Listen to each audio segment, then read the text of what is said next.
estén bien todos y vamos a continuar con lo nuestro. Buenas tardes a todos. Bueno,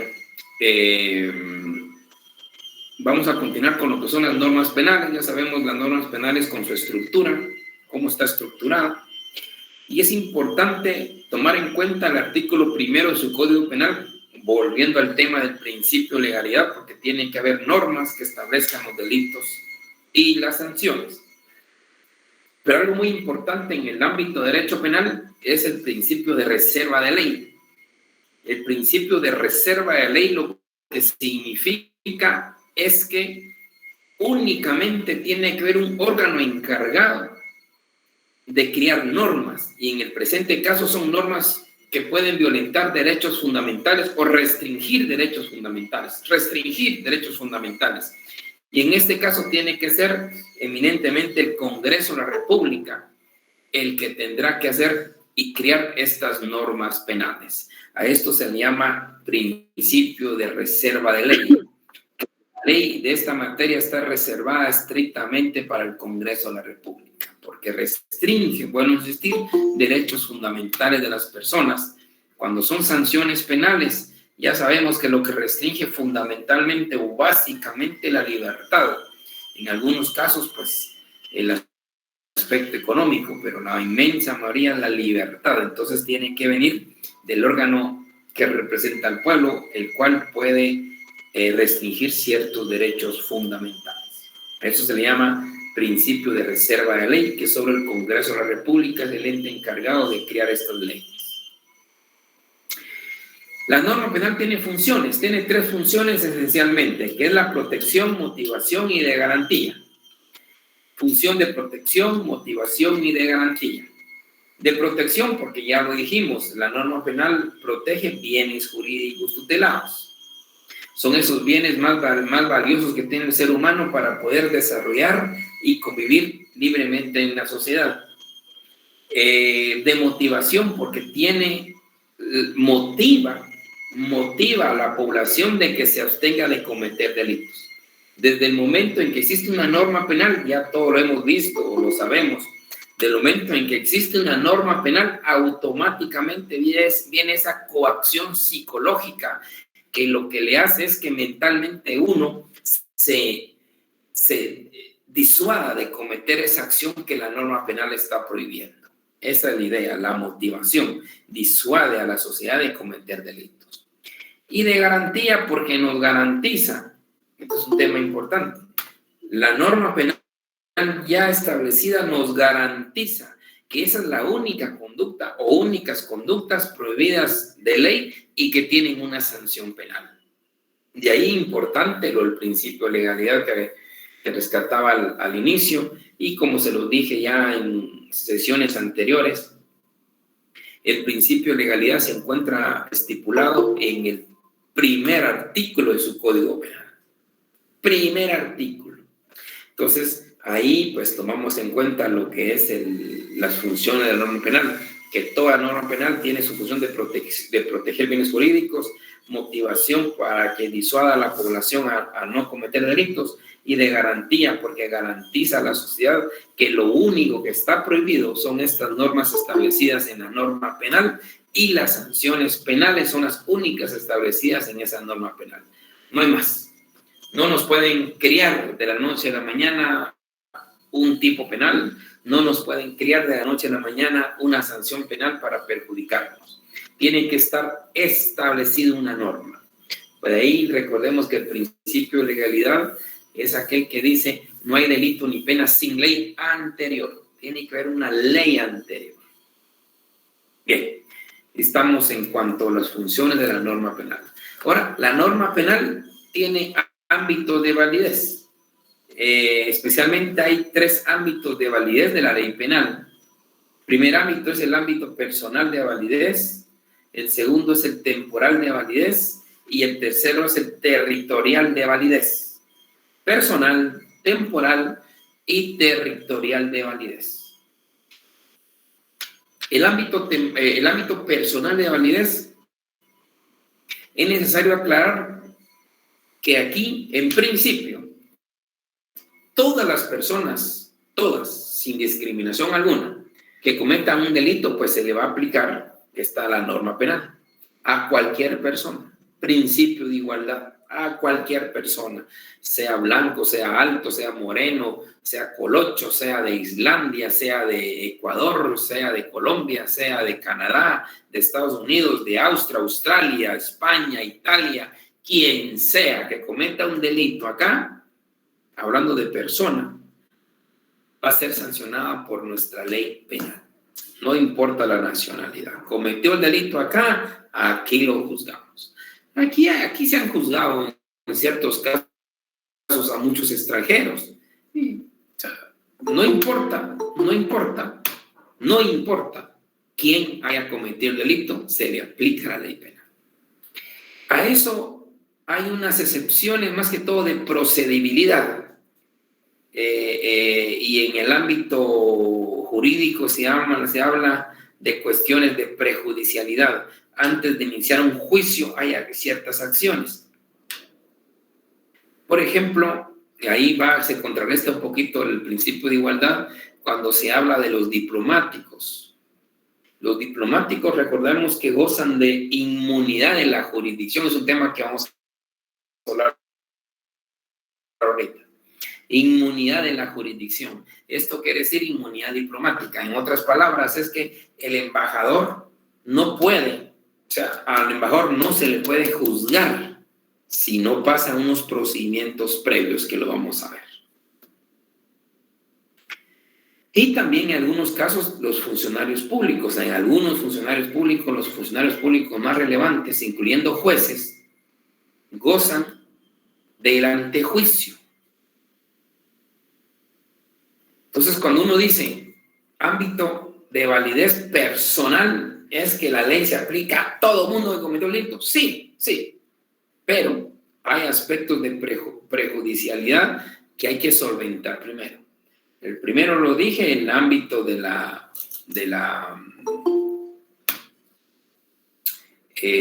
lo diplomático, de la inmunidad diplomática, de la inmunidad de la jurisdicción. El segundo es el antejuicio. Y el antejuicio es un procedimiento administrativo que va a determinar únicamente si el funcionario público no está sujeto a una denuncia política, espuria o ilegítima. Y eso es lo único. Yo sé que hay muchos de ustedes que no les gusta el antejuicio porque quizás han abusado, pero el antejuicio, la idea no es mala. La idea es eso exactamente, de solo verificar si la denuncia es espuria, nada más. Y si el órgano encargado de solventar el antejuicio determina que hay indicios suficientes racionales para determinar que se investigue ese caso, pues hay que hacerlo. Lo que pasa, vuelvo a insistir, a veces se ha abusado, ese es el problema. Y es donde ya no consideramos el antejuicio, pero el antejuicio tiene su fundamento, y su fundamento es sencillo. Al ser funcionario público, usted está sometido, está a la vista del pueblo, a la vista del público, y va a estar sujeto a cualquier tipo de denuncia, a cualquiera. Denuncias sin sentido, denuncias que realmente son políticas porque si el otro contrincante lo quiere desgastar, cosas así. Imagínense, quizás aquí estoy hablando yo con el futuro presidente de la República o presidenta de la República, que tiende a ser, un paréntesis, y esto que les digo es cierto, en aulas universitarias hemos pasado algunas personas y ellos ni se esperan cuando uno los ve, son altos funcionarios de gobierno, altos funcionarios judiciales, y está bien. Entonces, ¿quién quita que ahora me toca estar hablando previamente a su cargo un próximo presidente o una próxima presidenta de la República? Uno no lo sabe. Entonces,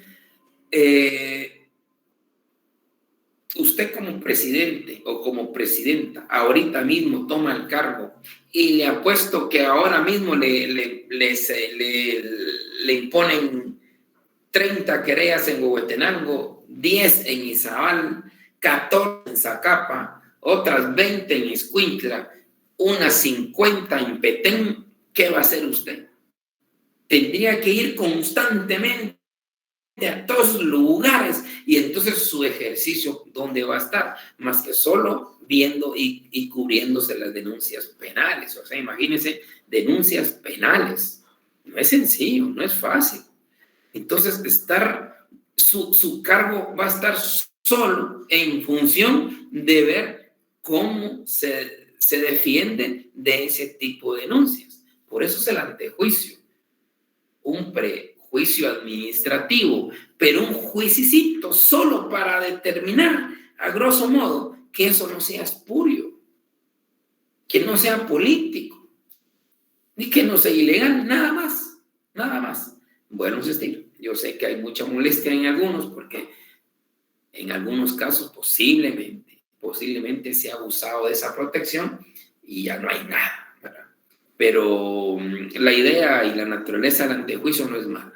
Pero entonces hay que vencer ese proceso para que ya se pueda aplicar la ley penal. O sea, en principio, si es para todos parejo. Solo que hago énfasis en estos dos elementos, tanto el de las relaciones diplomáticas y consulares y el de los antejuicios de los funcionarios guatemaltecos, de los más altos funcionarios, incluyendo los judiciales. Entonces ahí estamos, dentro del ámbito personal de validez de la ley penal, que en principio va para todas las personas que cometan un hecho delictivo en nuestro territorio. Bien, después sigue el ámbito temporal de validez, es el tiempo. En principio todos sabemos que las leyes penales y cualquier ley tiene vigencia a partir de donde taxativamente se diga la norma.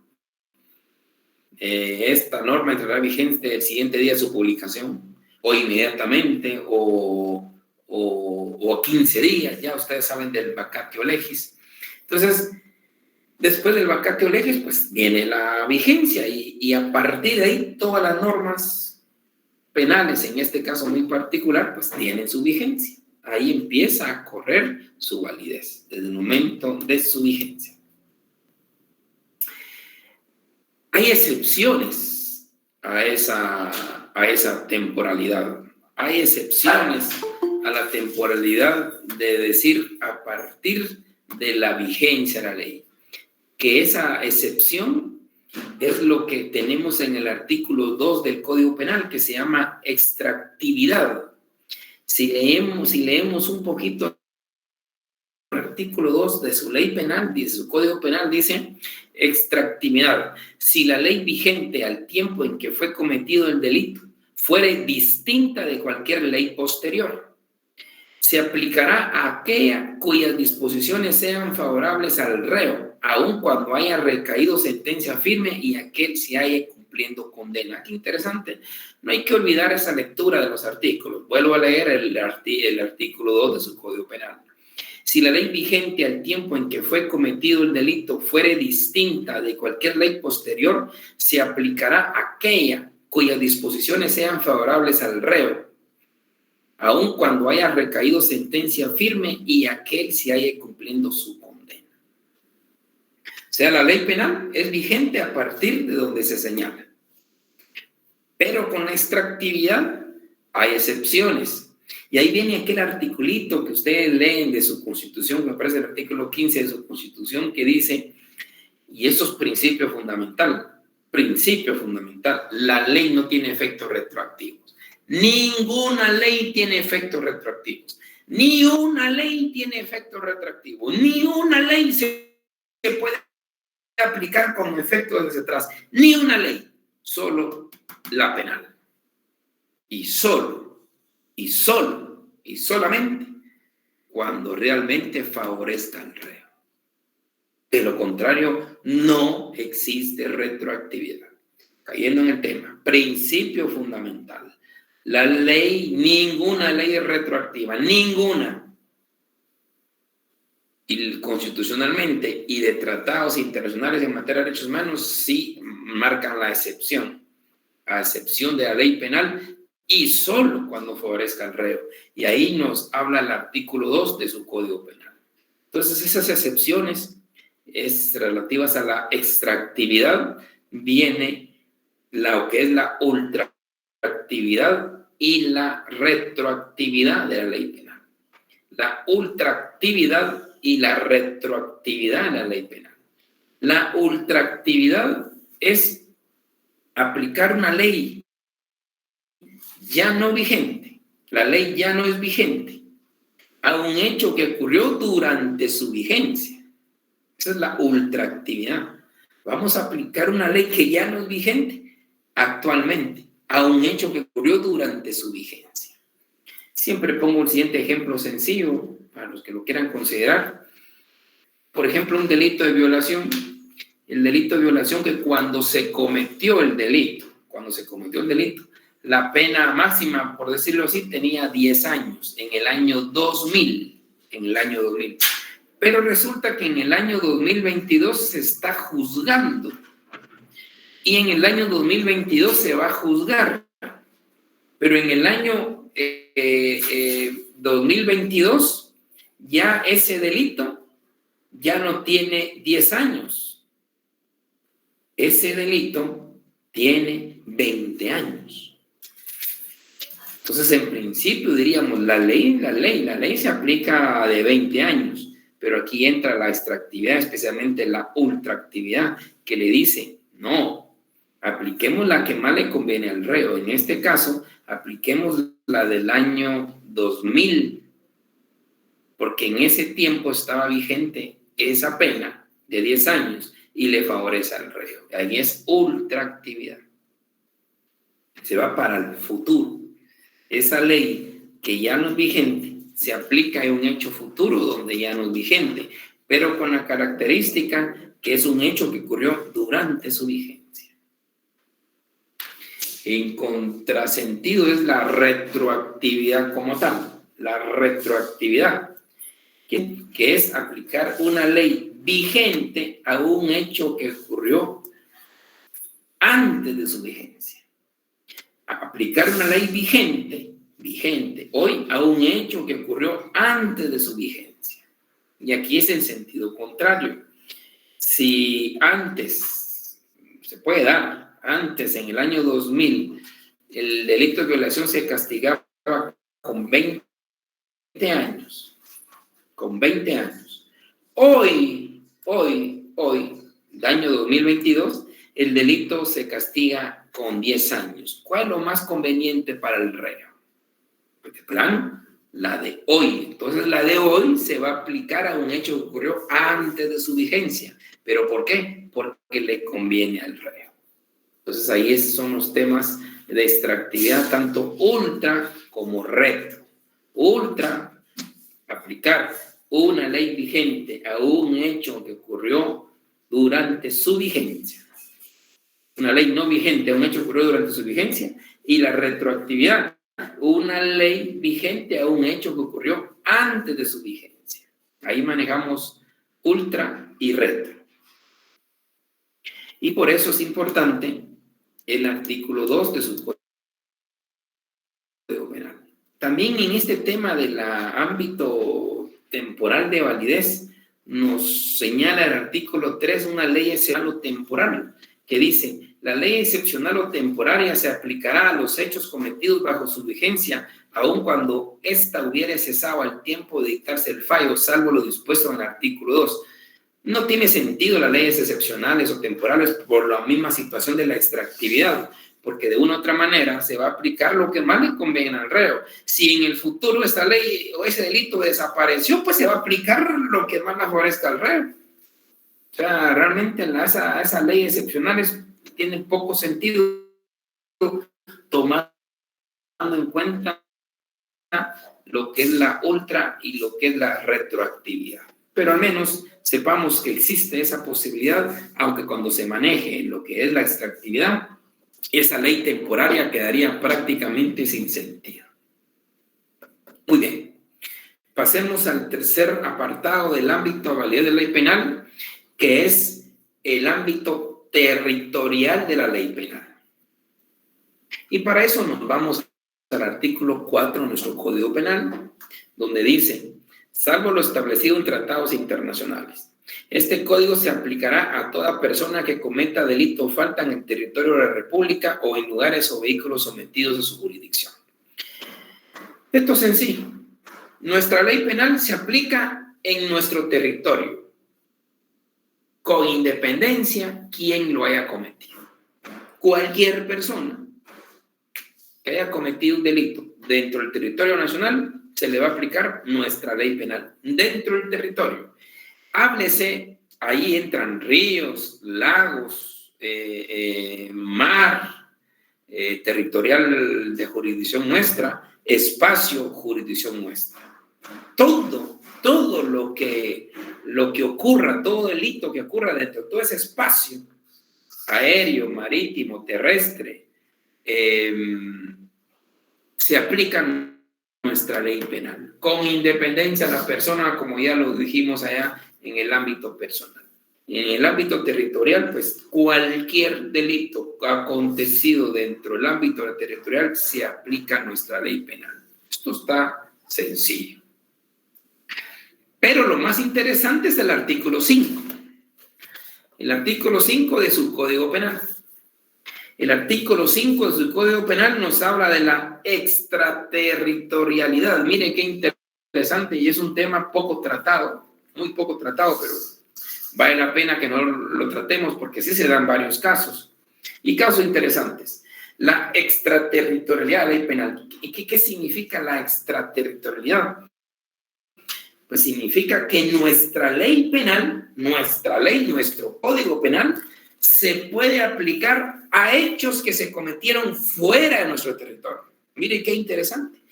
Nuestro Código Penal se puede aplicar a hechos cometidos fuera de Guatemala. Un hecho cometido en la China se puede aplicar a nuestro Código Penal. Un hecho cometido en Finlandia se puede aplicar a nuestro Código Penal. Eso es la extraterritorialidad. La posibilidad de aplicar nuestra ley penal a hechos ocurridos fuera de nuestro territorio nacional. Y señala 6 circunstancias, con base en principios de personalidad, universalidad y real protección, que lo vamos a ver. Pero aquí lo que más resalta es que la extraterritorialidad de nuestra ley penal no solo es nuestra ley penal, la ley penal de todos los países del mundo. O sea, no se crea usted que este artículo es invento absoluto de los guatemaltecos y solo ellos lo conocieron y solo lo establecen. No, entonces a nivel mundial, todos los códigos a nivel mundial tienen esas posibilidades de extraterritorialidad. Entonces vamos a ver el numeral primero. ¿Cuándo se aplica nuestro código fuera de nuestro territorio? Miremos el número 1. Dice, por delito cometido en el extranjero por funcionario al servicio de la República, cuando no hubiera sido juzgado en el país en el que se perpetró el hecho. Lo repito. Por delito cometido en el extranjero por funcionario al servicio de la República, cuando no hubiera sido juzgado en el país en el que se perpetró el hecho. Quisiera escuchar comentarios. ¿Qué opinan del primero? ¿A qué se refiere? Licenciado, buena tarde.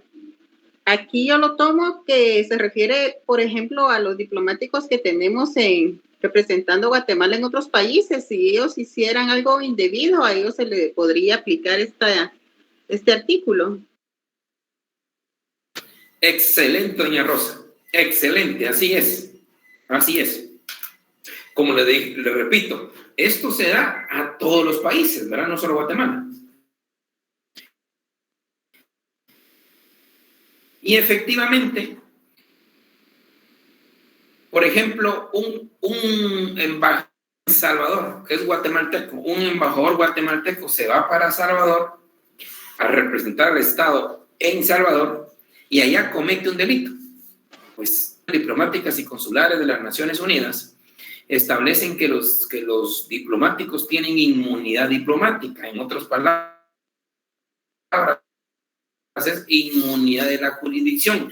¿Y qué quiere decir inmunidad de la jurisdicción? Que ellos no se les puede procesar en el lugar donde están representando al Estado. En este caso, el embajador de Guatemala en Salvador no puede ser juzgado en Salvador. Igual, un diplomático de Honduras aquí en Guatemala, el delito que cometa no puede ser juzgado aquí en Guatemala. Esto se debe por las convenciones internacionales, pero tienen un sustento. Recordemos que el diplomático es el representante, representa a un Estado. Entonces, la idea es que ese representante de ese Estado esté protegido. Es tanta la protección que ustedes saben que los diplomáticos, los embajadores especialmente, gozan de la valija diplomática, de la inviolabilidad, de la valija diplomática, de la inviolabilidad de vehículos diplomáticos y la inviolabilidad de residencia y sede diplomática. O sea, ellos están inmunes en este territorio. Pero ojo, no caigamos en el error, porque aquí en Guatemala se ha creído siempre que ellos son impunes. No, inmunes en nuestra jurisdicción, pero no impunes. Y esto siempre se ha debatido más y últimamente que han venido ciertos comisionados de las Naciones Unidas. Nuestra gente, incluyendo abogados, decían, no, pero si ellos no se les puede juzgar, ellos no se les puede hacer nada. Bien, se les puede juzgar. Lo que pasa es que hay otras formas. Impunes ni el presidente de Estados Unidos, usted lo sabe, ni la reina Isabel de Inglaterra, ni el rey de España, ni nadie es impune. Nadie. No digamos un diplomático. No.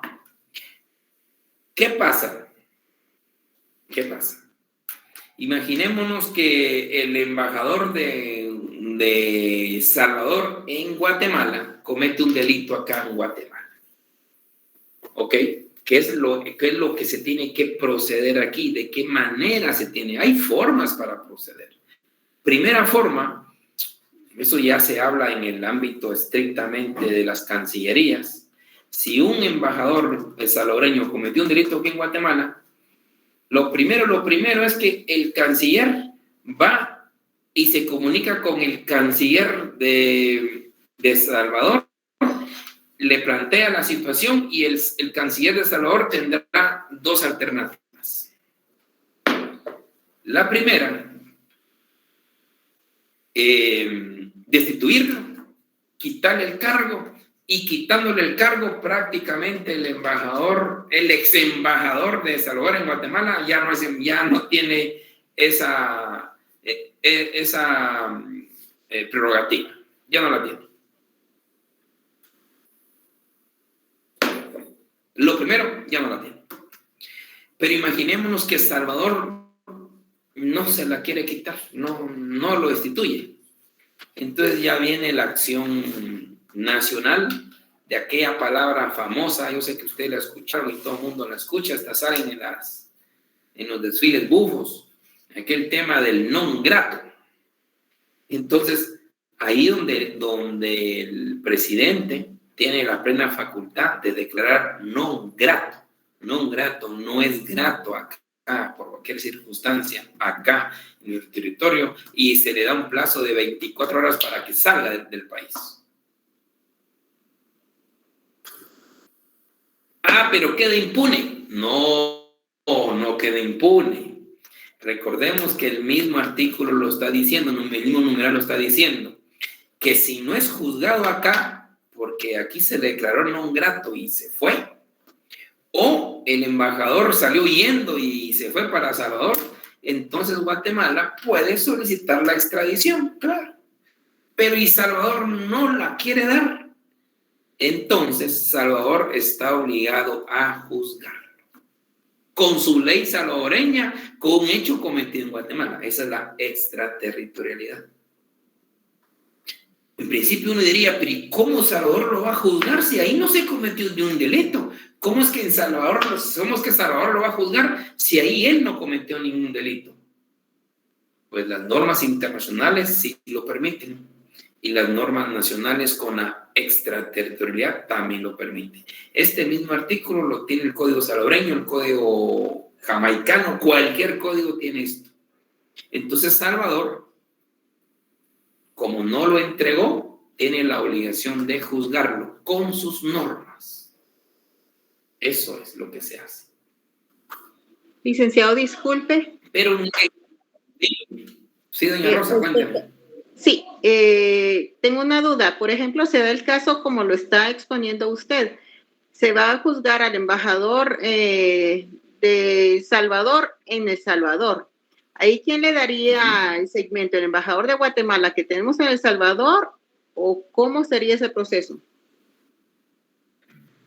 No, ahí son las leyes estrictamente de Salvador. Ahí son leyes, ahí está el mismo proceso, ahí hay ministerio público, ahí hay todo. Y obviamente el representante del pueblo guatemalteca, pues es el embajador guatemalteco ya que va a estar interesado por los intereses de Guatemala. Yo sé a cuál se ve su pregunta, por ejemplo, que en Salvador medio lo juzguen, dirá usted, pero esto ya es un poco complicado porque se puede dar ciertos casos, pero la mayoría de veces no se puede dar que se tenga cooptada la justicia total. No. Por eso en todos los estados existen los tres poderes y es difícil que se dé esa situación. Pero, como le digo, estoy dando las alternativas. Primero es que el Estado salvadoreño le quite su cargo, entonces Guatemala lo juzga aquí, porque ya no es embajador. Segundo, no le quita su cargo o se va huyendo, entonces lo declara non grato.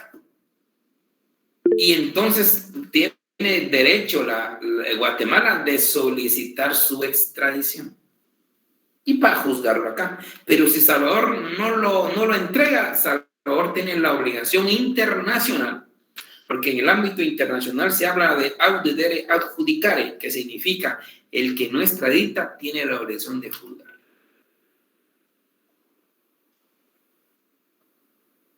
Lo que le quiero decir es que, y lo importante a destacar, es que nuestra ley sí se puede aplicar a hechos que ocurrieron fuera de nuestro territorio. En el lado inverso, un embajador guatemalteco se va para Salvador, allá comete un delito, allá lo declaran non grato, se viene para acá, entonces Guatemala lo puede juzgar. ¿Y cómo? Se aplica la ley guatemalteca a un hecho que ocurrió fuera de nuestro territorio, sí, con base en la extraterritorialidad. ¿Estamos? Sí, gracias. En este tema, solo para refinar un poquito, siempre se da la confusión, incluyendo hay unos profesores por ahí, o algunos por ahí hasta tienen libros que aseguran que las embajadas, el territorio de la embajada es territorio de otro estado. Eso es absurdo. Eso es absurdo. El territorio donde está la embajada, cualquier embajada, es nuestro. Lo que gozan las embajadas es de inviolabilidad. Esa parte. No se puede violentar, no se puede ingresar sin autorización del embajador, esa parte. Pero el territorio es nuestro. Y esto es importante aclararlo porque si no, la lógica cuál sería cuando alguien llega a una embajada, especialmente en los Estados Unidos, y ahí comete un delito dentro de la embajada de Estados Unidos. ¿Qué sería? Con la idea esta absurda de que ese territorio es de Estados Unidos, entonces Estados Unidos lo tendría que juzgar, ya sea tendría que tener jueces en la embajada o llevarse a los Estados Unidos a juzgarlo. Es que no tiene lógica. Es territorio guatemalteco y el delito que se cometa dentro de ese territorio siendo embajada, Guatemala es competencia de la ley guatemalteca y va a ser juzgado aquí en Guatemala. No hay que confundir ese tema de la territorialidad de las embajadas que pertenecen al país que envía con el tema de la inviolabilidad. Totalmente distinto.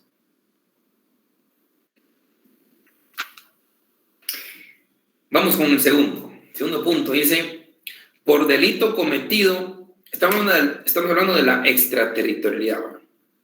Vamos, por delito cometido por guatemalteco. Número 2, por delito cometido en nave, aeronave o cualquier otro medio de transporte guatemalteco, cuando no hubiere sido juzgado en el país en el que se cometió el delito. Entonces habla de que por delito cometido en nave, aeronave o cualquier otro medio de transporte guatemalteco. Aquí es importante, ahorita ustedes van a empezar a ver este tema de la teoría de la ley del pabellón. La ley del pabellón lo que se enmarca es que ustedes han visto los barcos. No sé si han tenido oportunidad de verlos de cerca o aunque sea por la televisión o de lejos. Y siempre tienen una banderita. Siempre. Que esa banderita lo que representa es la nacionalidad que tiene el barco. Lo mismo los aviones. Siempre tienen una banderita. Que posiblemente en las leyes correspondientes de navegación aérea o marítima tendrán un concepto especial y una obligación. En el ámbito penal, pues nos interesa conocer la ley del pabellón, que lo que quiere decir es que cualquier que se cometa adentro de esa nave o aeronave es competencia del país que tiene la bandera. Siempre y cuando, esto es algo importante, siempre y cuando la nave o aeronave se encuentra en un territorio neutral, en un territorio de donde no es de nadie. Por ejemplo, un barco que se encuentra en alta mar, ahí no hay jurisdicción de ningún estado, es alta mar, de nadie, solo la humanidad. Entonces, si se comete en alta mar un delito, ¿qué estado va a juzgarlo? La ley del pabellón. Si el barco es de España, pues tiene que ser España. Si el barco es de Austria, pues tiene que ser en Austria, donde se va a juzgar. Ahora, cuando es un espacio también aéreo, neutral, donde va un avión y en ese espacio del avión, del aire, del espacio, no es jurisdicción de ningún estado. Porque si un avión pasa por el territorio guatemalteco, pues Guatemala lo va a conocer. Pero si no, entonces entra también la ley del pabellón, la importancia que tiene esa banderita en esas naves, aeronaves. No solo es deducir de qué país es porque también tiene una repercusión jurídica, en este caso jurídico-penal. Entonces, por ejemplo, un barco, en alta mar sabemos que es la banderita, la ley del pabellón, pero si se comete el delito estancado en Veracruz, México, por ejemplo, o cualquier otro lugar de México, entonces va a ser competente México, aunque el barco sea de Austria, no importa, porque está en territorio mexicano. Ahora dice, salvo que no pudo haber sido juzgado en ese país por cualquier situación, entonces supletoriamente entra también la ley del pabellón. Y no digamos ya los temas que podemos ver de los vehículos que se van a Salvador constantemente y regresan y allá cometieron un delito, pues independientemente de que Salvador los pueda juzgar, también Guatemala los puede juzgar, según el numeral 2 de nuestro Código Penal. Miren la importancia que es la extraterritorial ley penal, la importancia que nuestra ley penal se puede aplicar a hechos que ocurren fuera de nuestro territorio. Ya hemos abarcado lo que son los embajadores, ya hemos abarcado lo que son los vehículos, que también es importante. Y también el tercero dice, por delito cometido por guatemalteco en el extranjero, cuando se hubiera denegado su extradición. Esto suele pasar mucho. Por ejemplo, un guatemalteco, de estos coyotes que miramos constantemente, se llevan gente a México o a Estados Unidos y en el camino, qué sé yo, ellos en México cometen un delito, que cometen varios, pues, pero cometen un delito. Y es denunciado en México porque en México se cometió un delito. Entonces este sujeto se viene para Guatemala. Está aquí en Guatemala. Él dirá, aquí no me pueden hacer nada porque el delito yo lo cometí en México. No lo cometí en Guate, fue en México. Ah, muy bien. Entonces mire el artículo de numeral 3. Dicen, por delito cometido por guatemalteco en el extranjero cuando se hubiere denegado su extradición. Entonces aquí hay dos posibilidades. Que México lo reclame vía extradición y nosotros lo entreguemos, o se aplica el derecho de la no entrega nacional. Ese es un tema que vamos a ver en el apartado de la extradición. En la extradición hay varios principios y uno de los principios es fundamentales como derecho de los estados, como derecho de los estados es la reserva de no entregar a sus nacionales. Es un derecho que tienen los estados, de no entregar a los nacionales. Y en este caso, Guatemala dice, no, yo no lo voy a extraditar, no voy a conceder la extradición. Entonces, ¿qué tiene que hacer Guatemala? Obligatoriamente juzgarlo aquí en Guatemala.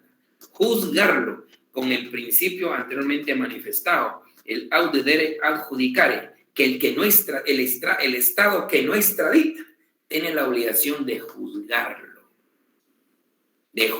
aquí en Guatemala. ¿Y cómo? Si el delito se cometió en México, claro, pero tenemos habilitado la extraterritorialidad, el artículo 5, numeral 3, que nos permite que aunque ese hecho haya sido cometido en México, nosotros lo podemos juzgar con las leyes penales guatemaltecas. Doña Rosa, cuénteme.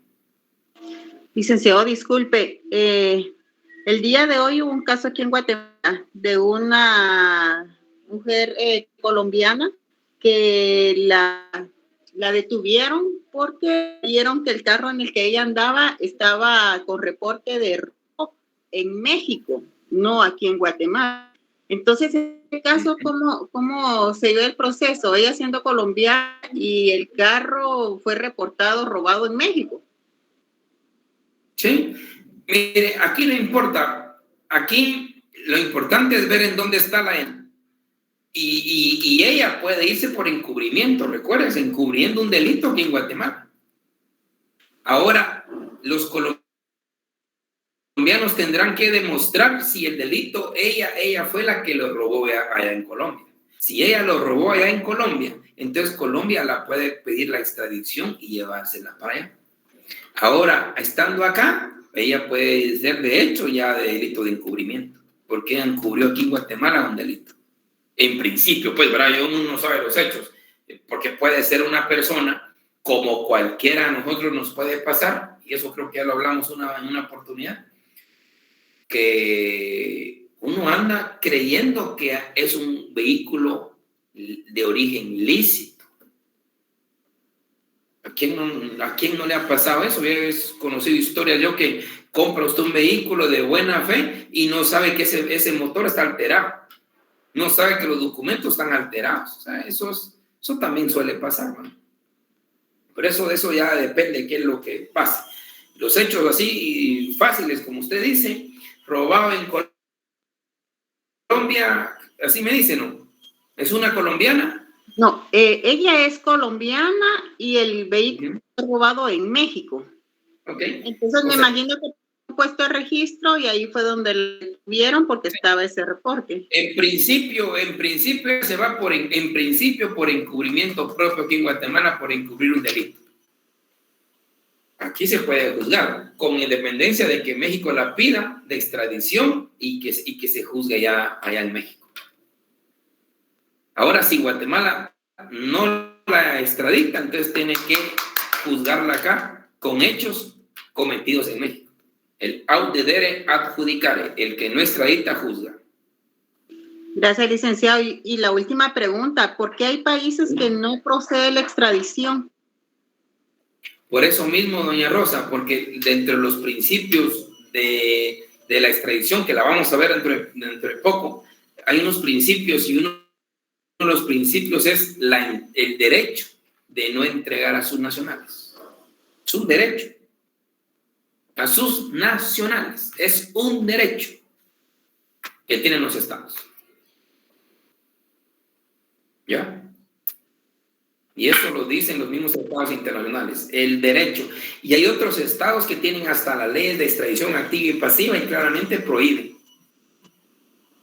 entregar a sus nacionales. Pero eso sí, tienen la obligación de juzgarlos. Si no los juzgan, ya caen en sanciones internacionales. De los estados los tienen que juzgar.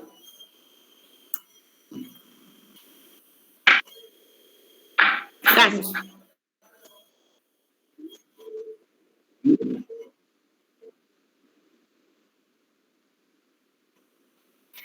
Porque al parecer Panamá sí no tiene,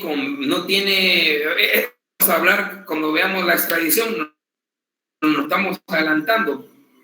Hay en la extradición hay principios también de legalidad, tiene que haber convenios. Si no hay convenio, no hay obligación.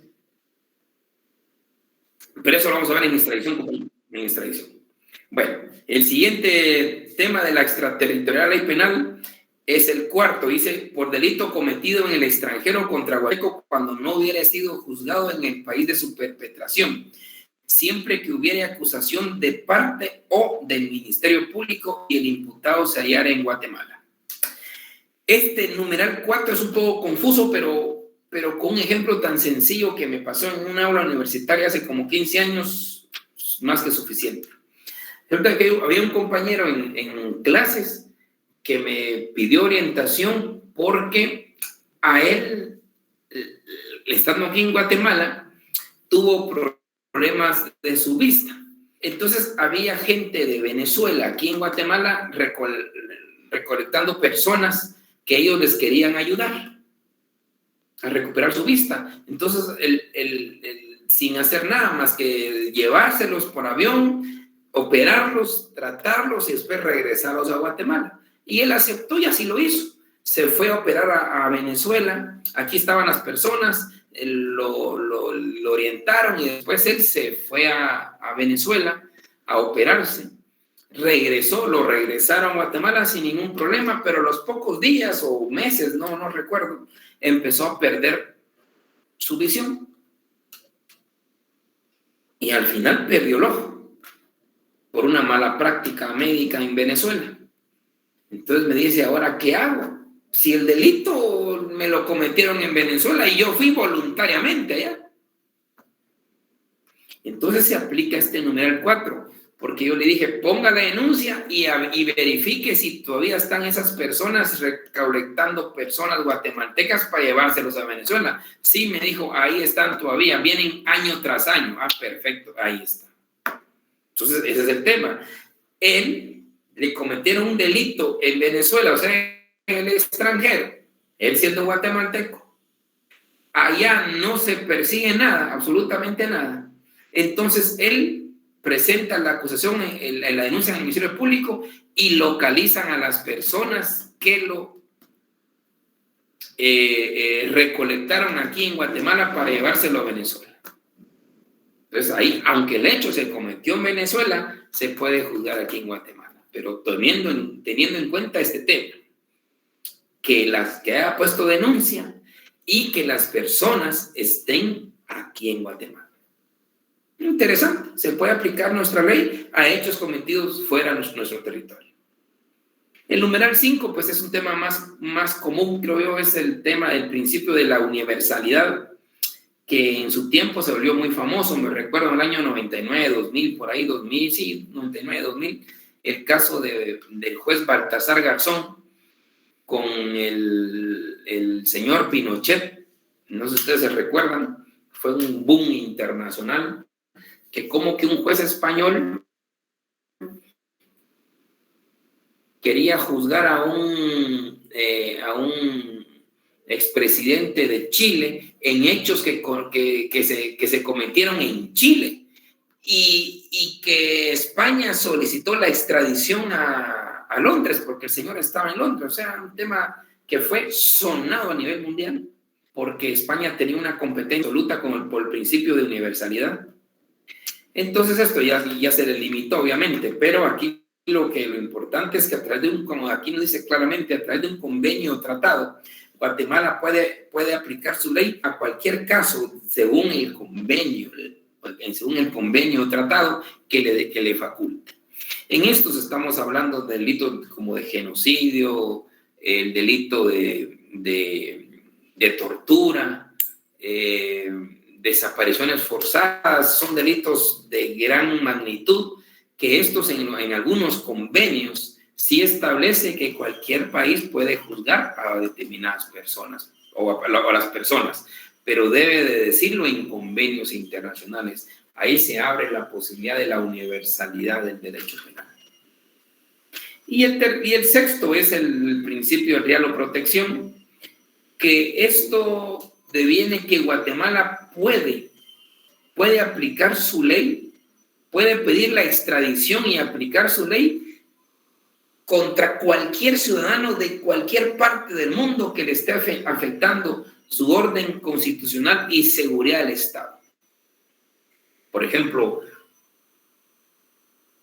en la China, el Estado de Guatemala se entera y hay pruebas ahí que hay un chino que está falsificando los billetes de Guatemala y los está haciendo circular, por ejemplo. Guatemala no va a ir con la China a poner una denuncia y que la China, ¿cuándo va a estar Guatemala ahí presentando denuncias? No. Aquí, según el principio de real o protección, que la forma de garantizar la seguridad y orden constitucional de un Estado puede solo solicitar la extradición y juzgarlo aquí en Guatemala, aunque los hechos hayan sido cometidos en la China o cualquier otro lugar del territorio mundial.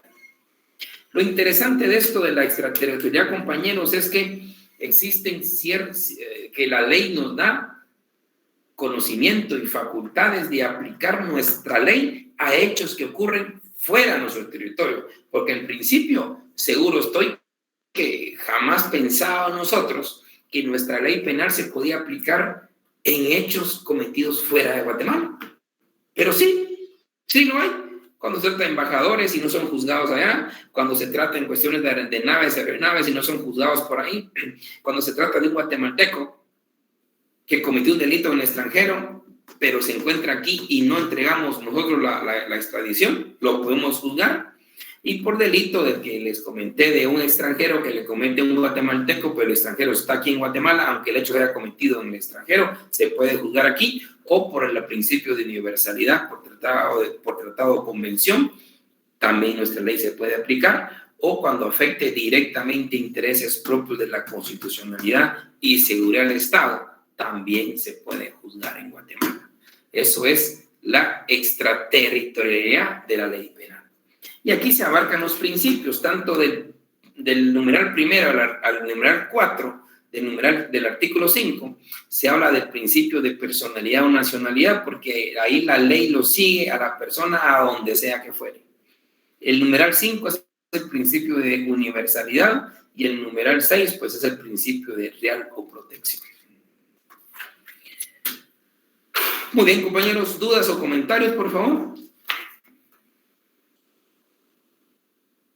¿Podría repetir sobre la ley de universalidad que dijo de último, licenciado? Disculpe. El principio de universalidad. El principio de universalidad lo que marca es que únicamente por tratado o convenio internacional los estados pueden juzgar determinados hechos aunque no se hayan cometido dentro de su territorio. Estoy hablando de la convención de tortura, por ejemplo, desaparición forzada, genocidio. Son convenciones internacionales que a raíz de las convenciones taxativamente se dice que cualquier estado puede juzgar con base en sus leyes este tipo de delitos. ¿Ya? Evadiendo la impunidad independientemente de donde se cometa. Gracias. Muy bien. Muy bien, compañeritos, nos miraríamos el próximo martes. Pasen ustedes buena tarde. Se cuidan. Adiós. La orden. Adiós. Cuidan.